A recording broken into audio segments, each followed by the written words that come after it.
This is Gene Key, Skyserve, Texas News. The Supreme Court says no to the Texas abortion clinic regulations. The Associated Press and NBCDFW.com contributed to this report.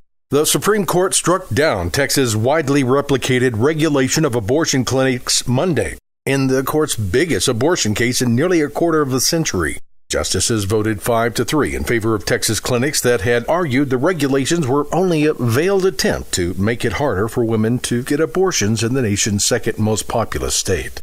A Waco Man is charged with the death of 2 fetuses after a car crash. The AssociatedPress.com contributed to this report. Police say 2 pregnant women riding in his car were critically injured when he crashed into a utility pole and their unborn children didn't survive. Waco police said 46-year-old Jeffrey David Miller was charged with 2 counts of intoxication manslaughter in the deaths of the fetuses and 2 counts of intoxication assault for the mother's injuries in Saturday's crash. Police say Miller was under the influence of an intoxicant and distracted by his cell phone when he veered off the road and struck the pole.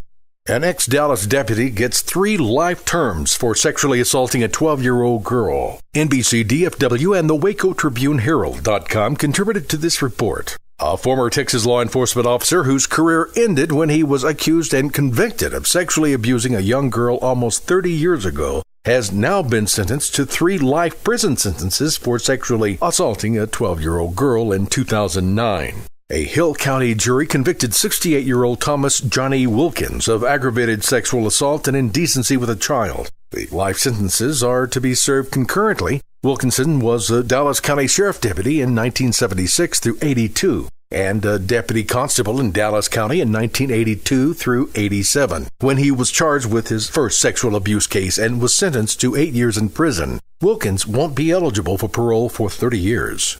If you would like to pitch in and help one of Texas' greatest historical symbols, here's your chance. The Texas General Land Office announced that license plates featuring the Alamo are now available. KVUE.com contributed to this report from Austin. $22 of the license tag price will go directly to the Alamo. The new plate was designed by the Land Office in coordination with State Representative Lyle Larson, a Republican from San Antonio, and the Texas Department of Motor Vehicles. Texas Land Commissioner George P. Bush said not only will this license plate enable Texans across the state to show their pride for the Alamo, the shrine of Texas liberty, but it will also provide valuable funds for continuing preservation work and valuable education resources so that we can continue to teach visitors about the historic events that occurred on this sacred site.